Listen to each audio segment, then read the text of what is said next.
Welcome to the Wild Remedies podcast. I'm your host, Krysta, and I'm here to bring you captivating stories from some of the most fascinating people I've connected with on my own journey of physical, mental, and spiritual well-being. So sit back, relax, and get ready to be inspired. Hi, everybody. I am so excited for you guys to be here, for myself to be here. We're just absolutely excited about this podcast. And we're going to be talking about everything health and wellness, a lot of really cool things in terms of spirituality. I thought that we would kick off this podcast by just introducing myself, Krysta. I just wanted to share a little bit about myself, my health journey, my spiritual journey, and also how Wild Remedies came to be. So right now, you probably think that Wild Remedies is just a podcast, but it's actually a health food company as well. The way that I created the company was a series of really magical events. We're going to bring everything back to the beginning with my health journey. So as long as I can remember, I have had significant health issues. Ever since I was a little girl, it initially started out as a lot of throat infections. I had chronic tonsillitis all the time. If it wasn't tonsillitis, it was some other infection. I was on a lot of antibiotics. And I think we all know at this point, if you don't yet, antibiotics are really great for some things and we need them, but overuse also causes a lot of health issues that ended up really kicking my ass later in life, to be honest. I've had to do a ton of healing work, both physically, spiritually, and emotionally to get to the point where I am now. I just really want to share this journey with you guys in case anything resonates, because I know so many people all over the world are struggling with health issues. It's an epidemic, right? Physical health, emotional health, spiritual health, we're all really suffering. I think it's important to share our stories with other people. I know for myself, podcasts have been a really fabulous way for me to, find little breadcrumbs on the way to my own healing. And so I hope my story and the stories of the incredible people that we're going to have on our show can help you.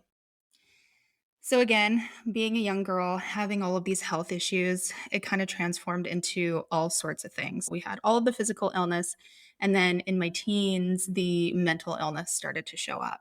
By the time I was 14, I had severe clinical depression. I was contemplating suicide. And after the depression, the panic attacks came. So I can remember being 16 years old. I had just had one of the several surgeries that I've had in my life with all of these weird things that would crop up. I think I had some like weird cyst or whatever. And it was after that surgery that I was laying in my bed and I had this absolutely horrifying feeling of dread kind of start in my spine, and it creeped up my back and it just overtook my entire being. I freaked out. I had no idea what was going on.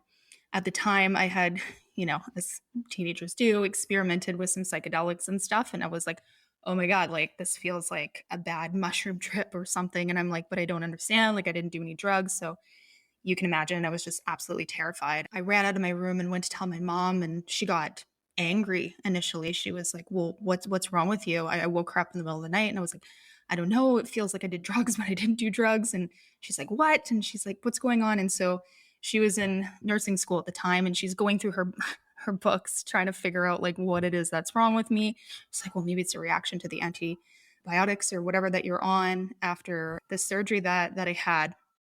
And luckily at that time, I guess panic attacks were starting to become more of a thing. I mean, it's not a lucky thing, but these are syndromes that were just really never experienced in any culture up until, recent times with all of the antibiotic use and chemicals and things in our environment, and just the way that we work in our society. People's nervous systems are just completely overrun. My doctor was able to diagnose it and then, of course, prescribed me uphill. By the time I reached my early 20s, I was on 8 prescriptions at one point. So I had 2 different antidepressants for the panic attacks and the anxiety and the depression. And then, I was on tramadol painkillers. I eventually had my tonsils removed at the age of 23. So these chronic infections I was getting about 10 times a year. Finally, some doctor was like, okay, we need to get these things out. So I had this extremely traumatic surgery in my early 20s. They took my tonsils out. They kind of botched the surgery. They ended up burning the entire side of my tongue. I don't think I've ever been in so much pain in my entire life. It was absolutely horrifying. It was just completely flat out for about 10 days, taking like 2 big Percocets every 4 hours for 10 days because the pain was just so wildly painful. Once the tonsils were out, it was great. And, I wasn't getting throat infections anymore, but all of these other symptoms started cropping up. My body ballooned in size. I was almost 200 pounds at one point. The inflammation, it was extremely difficult for me to function or get out of bed. The pain was constant. The exhaustion was overwhelming. And I would go to see naturopaths and all of these other things because I wasn't getting any answers through the Western medical system. They just told me, well, you're just a really sick person and you're going to have to be on all these medications your entire life. That's that, right? I think a lot of people end up receiving those answers through the Western medical system, and it's extremely frustrating. So I kind of started at that point in my early 20s just looking, right? Like, what else can I do? There's no way that I can spend my entire life feeling like this. So naturopaths were, saying, oh, well, it's adrenal fatigue. Here's a whole bunch of supplements that you need to take. And, oh, it's your, some sort of like hormonal system. Here's, more supplements. And nothing was really working. At this time, I was in so much emotional and physical pain that I started self-medicating. I mean, to be honest, I was self-medicating from a really young age. Where I'm from and the culture that we have here in Canada is, especially when, I was a teenager, binge drinking and partying was just a really big thing that everybody did. And I started quite young. And that continued well into my 20s and early 30s, let's face it. It kept me on this perpetual cycle. Not only was I, sick with all of these syndromes and things, but I was also making myself sick with drugs and alcohol. And there was this cycle. It was like I would get to Friday, I'd have a couple of days where I'm feeling great. And I'm like, okay, cool. Like I can go out and hang out with my friends and party, whatever. And then it was really self-sabotaging. I think I had just become so used to being so sick my entire life that once I started to feel a little bit better, I just brought myself right back down. And then things got to a point where I hit rock bottom. I was contemplating the fact that maybe I was an alcoholic and a drug addict because I'd been doing this to myself repeatedly over and over and over again for so many years. I was just completely and utterly sick of myself. I was sick and tired of being sick and tired. And then I kind of had this divine intervention. And I always talk about this journey on other podcasts, but I like to say that Netflix saved my life. I was probably hungover. I think I was hungover watching Netflix one day. And this was a period of time when these food documentaries that were starting to come out. I can't remember the exact one that I watched, if it was Forks Over Knives or Hungry for Change, but it was one of those. That was a huge paradigm shift for me. The fact that companies were purposely putting things in our food to make us addicted to them, and that a lot of these things are not food. They are chemicals and other things that actually affect our health in a very negative way, just totally blew my mind. And I was like, oh, hell no. Like, this is not cool. Not cool. I really knew nothing about nutrition at that point, struggling with my weight for many, many years. I'd gone on some diets and things. And I think I remember like the first diet I ever went on, I was like, I'm just going to eat like a whole bunch of soda crackers. Like, I'm going to live off of soda crackers. Like, that made sense in my brain at the time. I had zero clue. And around the same time that I had discovered these food documentaries, I also watched The Secret on Netflix. And that was a huge paradigm shift for me. So, my entire life, I had always been very, I guess, enamored with the unseen. I remember picking up books on, paganism or Wicca and just kind of thumbing through the pages and thinking they were really interesting and stuff, but didn't really apply to me. But my God, did I ever wish that magic was real? It would just be the coolest thing. Like, there has to be more to life than what we see on a daily basis. This documentary to me kind of clicked in a way, and both these documentaries, they really threw me down this rabbit hole. So on the nutrition side, I started studying everything that I could. And I thought, okay, well, you know what? I'm just going to totally change everything up. I remember actually Chris Carr, she was in one of the documentaries that I had watched. So I bought one of her books and I ended up doing like this vegan cleanse recommended in one of her books for about a month or two, and saw some pretty significant shifts in my health. Like, I was still, struggling with my energy and things like that, but my body was changing. I also quit drinking completely, which obviously is going to make a huge difference.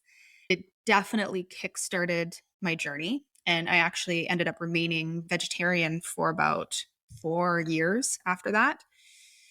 It got me really interested in just food and flavors. And I always really loved cooking. I'm a very creative person by trade. I'm a designer and a creative director, which I've been for about 14 years now. And so any form of creativity for me is just, I absolutely love it. I got familiar with nutritional yeast and, making my own really cool juices and stuff. And I just absolutely love playing around with that and being able to get creative with healthy food. Because when we come from a place of binging on McDonald's and all of these things that are filled with different chemicals and excitotoxins and all of these things that are lighting up like the dopamine receptors in our brain all the time, when you switch to healthy whole food, it can be not palatable in the beginning. So that was a really important aspect for me, was that everything still tastes really good.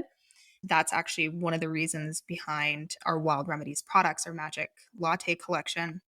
I really wanted to focus on flavor to make sure that people actually really enjoyed the products, because a lot of times health food doesn't always taste super great. I mean, we've made leaps and bounds definitely in the industry and things are tasting much better, but that is a big deal for me. On the spiritual side, I don't know if I would say that I come from a scientific background, but I really, really loved biology and chemistry and things like that when I was in school.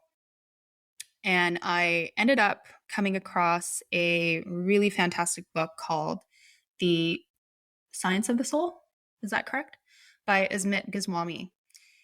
And it was a deep dive into quantum physics, which I just totally aligned with. I thought this was so cool. I'm like, okay, so magic is quantifiable. I mean, I don't even think at that point that I considered it to be magic. I was just like, okay, this law of attraction thing, there's really something to it. And there's these unseen forces. And since reading that book, it really pushed me in the direction of learning so many different modalities of spirituality. So I kind of consider myself like, I guess a little, I really like the idea of perennial philosophy, right? So all of the different religions of the world really stem from the same origin story. And there's beautiful things that we can learn throughout all of them, but there is something that is very deep and consistent and an origin story to all of them that really ties everybody on this planet together. Now, around this time, again, all of this deep introspection work, starting to feel more confident in myself, my body, having some more energy in my life, I started getting pushed in this direction where I didn't want to do anything that I was doing anymore the way that I had been doing it. At that point, I had had a ad agency in Kamloops, British Columbia, Canada. I had the ad agency for about 4 years, 4.5 years. And I was like, you know what? I got to do something totally different. Like, I don't know if I need to move to another country. I'd considered, like, oh, well, maybe I'll move to Montreal. And I really wanted to help people. That's another thing about me. I'm a Libra rising, and I have a lot of activism in my spirit. And I had done some cool trips and things and raised money for schools in Africa and all of these things. I really wanted to be able to use my talents in order to help others in some way. And so I thought, well, maybe creating, like a nonprofit and getting some cash from the government or whatever in order to help different organizations and things be able to get their message out. I ended up kind of switching gears when I decided, you know what? I think I'm going to try working for someone else for a little bit. So I've been an entrepreneur for a really long time. And I thought, well, you know, maybe it'd be cool to work for like a startup or something. I could go to San Francisco and maybe work for like one of those cool tech startups.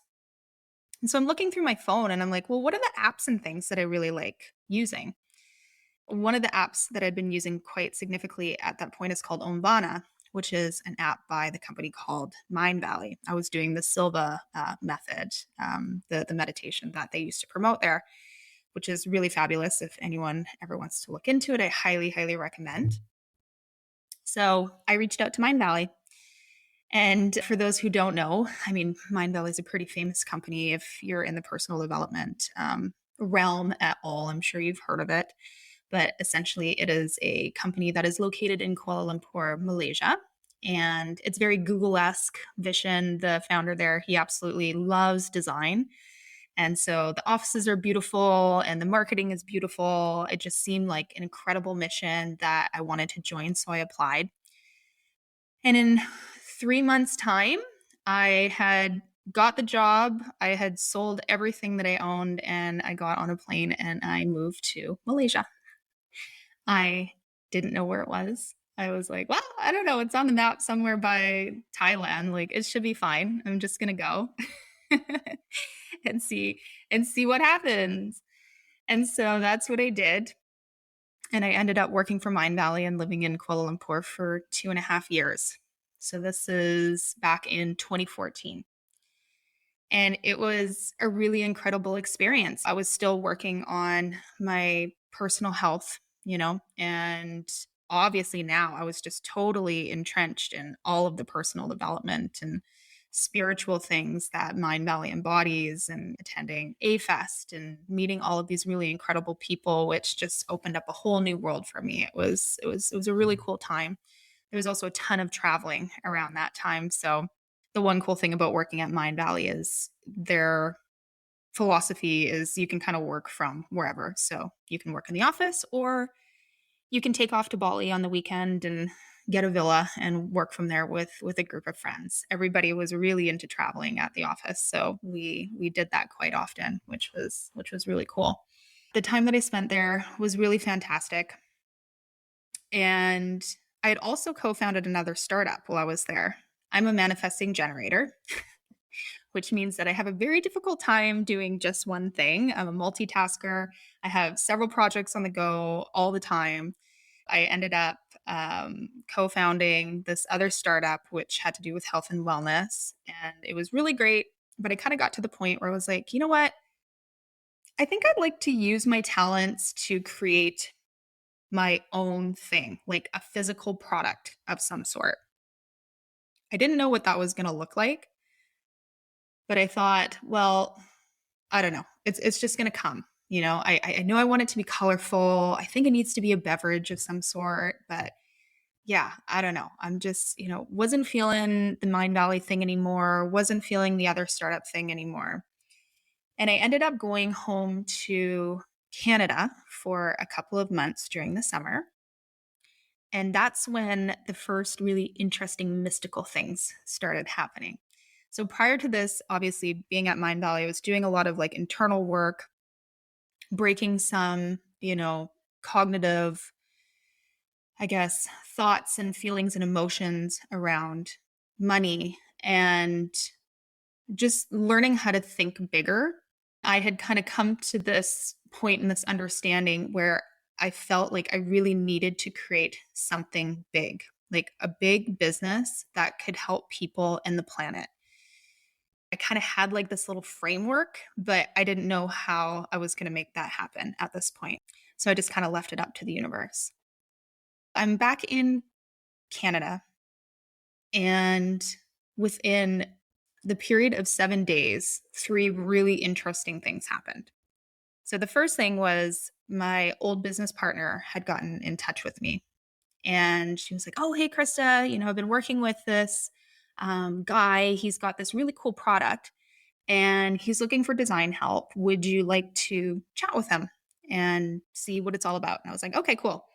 So I go for coffee with this guy, and he starts telling me about this chaga mushroom tea that he's been making, and that he's just been like bottling the tea and selling it at festivals and wanted like some labels or something for them. And he's telling me about all of the health benefits of this medicinal mushroom. I'm like, whoa, like what is this? Like I've never heard of this ever before in my life.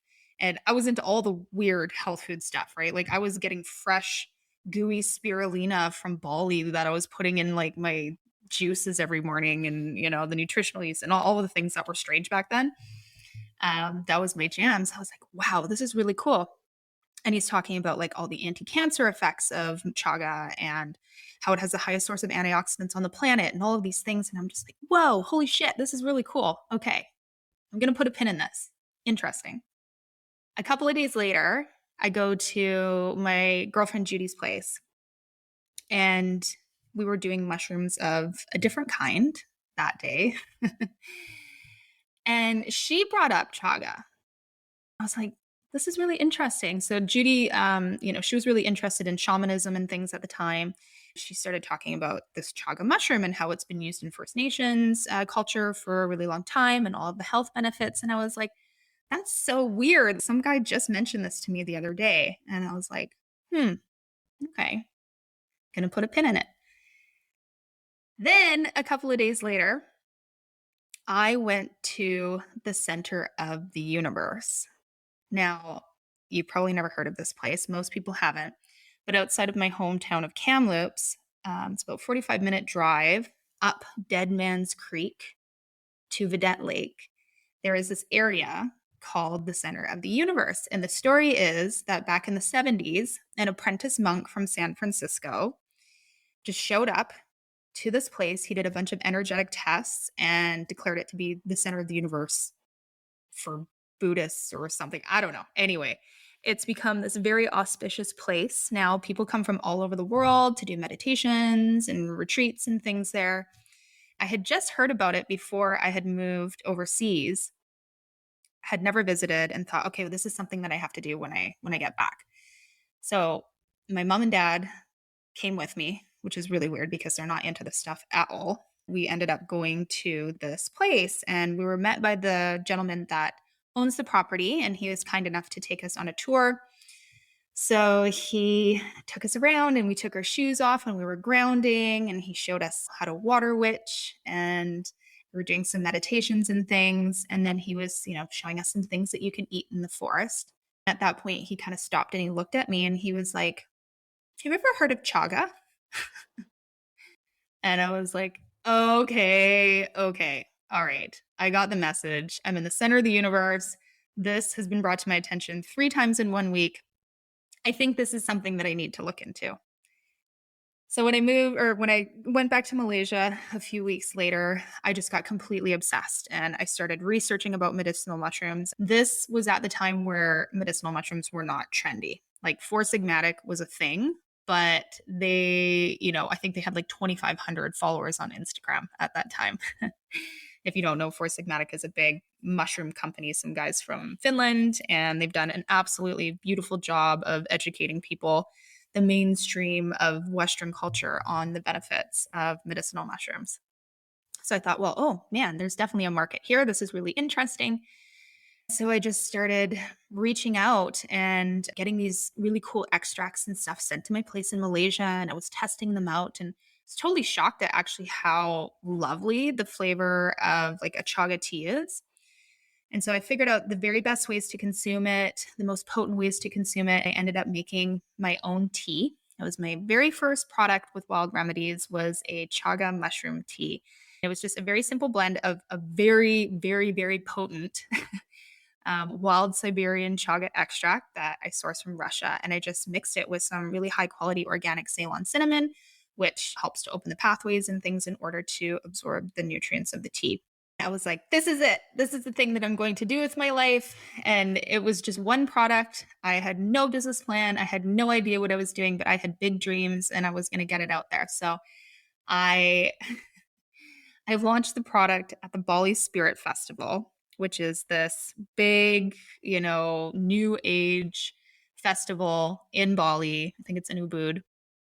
And I borrowed some cash from my sister because I wasn't making a whole lot of money at at Mind Valley at that point. So she was my first investor. I think she gave me like 4 grand or something.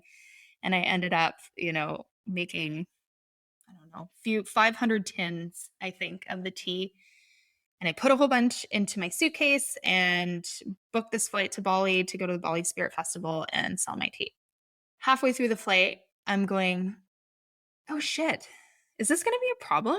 Like, I have like kilos of brown mushroom powder in tins in my suitcase. Oh God. And so the dread started creeping in, and I was like, oh man, okay, I hope this isn't a problem. No, it's going to be fine. The universe has got my back. Totally cool. So I get to Bali and I'm trying to get through security, and they flag me and they're like, what is in your bag? So there's this security guard who looks extremely unimpressed with me. He's going through my bags. He picks up one of these tins and he's glaring at me like he is not impressed. He opens one of the tins and all of this brown mushroom powder comes flying out onto his hand. And I'm just like, oh shit. It's not drugs. I swear to God, it's not drugs. Like, it is just, it's tea. It's just tea. And then he looks at me again, like not impressed. And he's like, are you selling this tea here? And I'm like, no, no, no, no, no, it's for charity. It's for the Bali Spirit Festival charity. Just lying through my teeth. And this guy, he's looking at me and he's like, okay. You can tell he's thinking, I'm like, fuck, fuck, fuck. I'm going to go to jail. I'm going to go to jail, aren't I?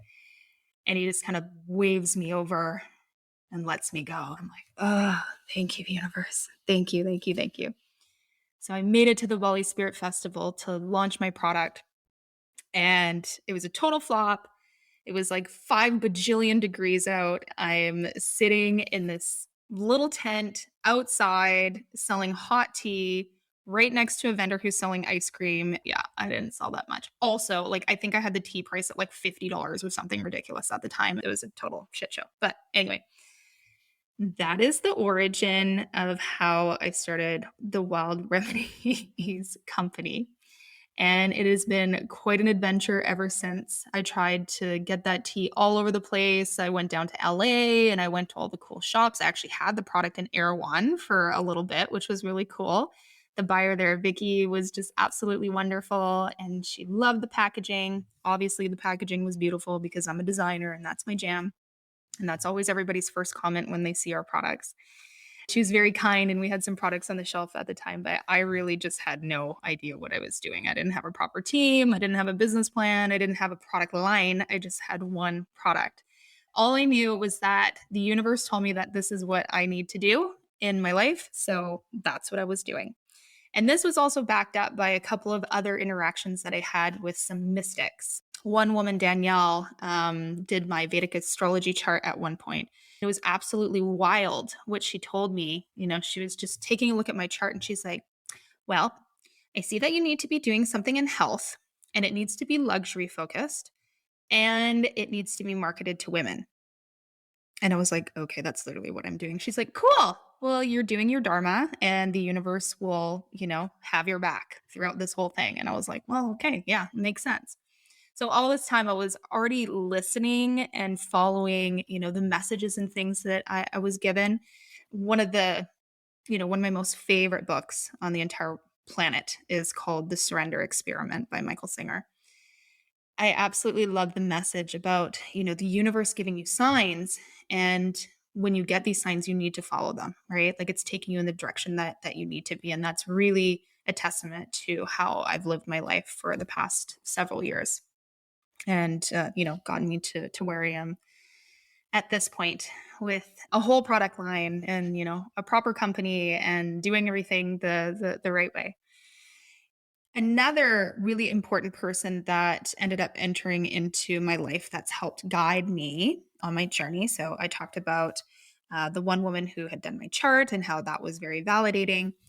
So I met another woman who is a psychic, and I actually work on a continual basis with about three intuitive women that I just absolutely admire and have given me so much courage when it comes to the big things that I do in my life.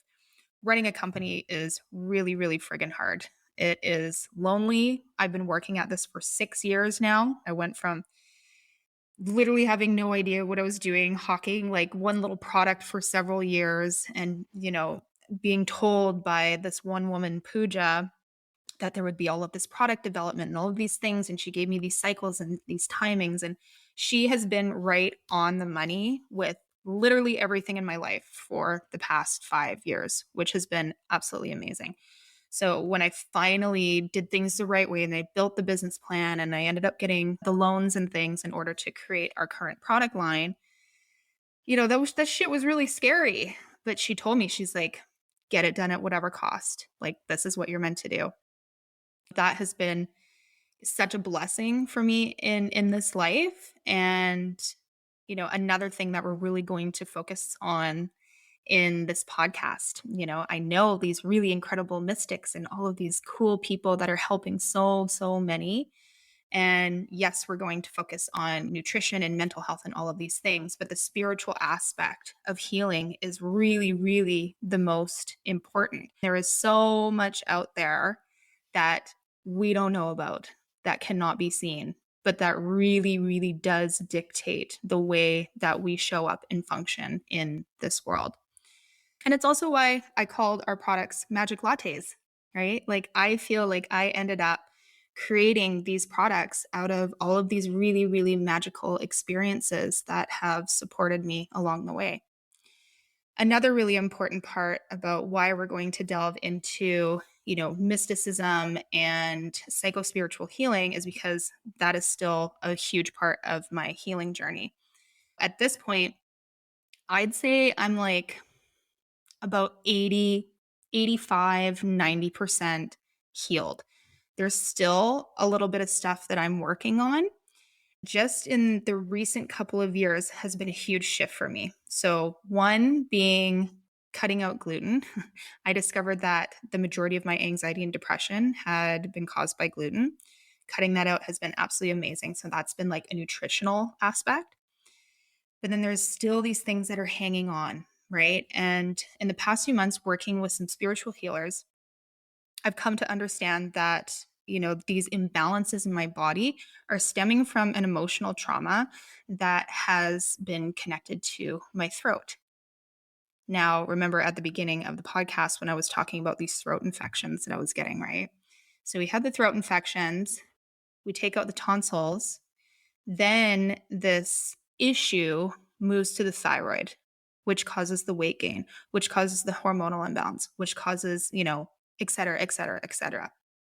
This is the key to real healing, right? It is pinpointing the traumas and the issues that we've had, which everybody has, right? Like a trauma can be, you know, something that one person may not find a traumatic thing, but as a small child, it affects you in a way that ends up creating an energetic residue that imprints on your body. And we call these things a healing journey because it is a journey. It's a journey of self-discovery. It's a journey of talking to different healers, listening to podcasts, all of these different things that we need to do in order to figure out how to heal ourselves. Because yes, we can ask all these people for advice and we can try all these different healing modalities.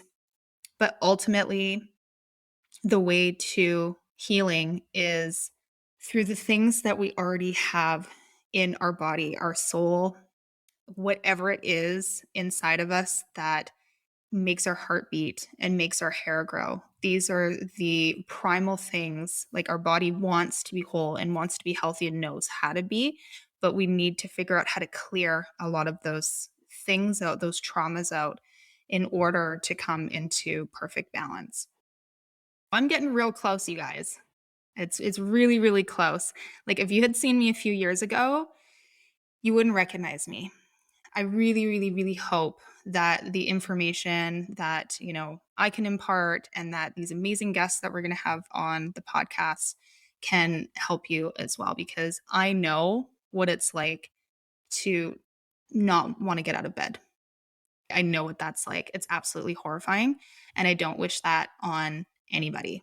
We all know somebody who's suffering. So even if you're feeling amazing right now, chances are you know somebody who is not. So let's get these messages out to the world. I'm still on a healing journey, like I mentioned, and I've been doing all kinds of really cool things that I'm going to share with you guys to teach you about these little incremental steps that I've been getting to the perfect health that I'm striving for. I just recently did a combo ceremony. I've done all kinds of cool plant medicines, different meditation techniques. I also have these incredible people that show up into my life. Working for Mind Valley in the past has allowed me a type of expertise where I still get really incredible leaders in the personal transformation realm to come in, and I support them with creative direction and design still.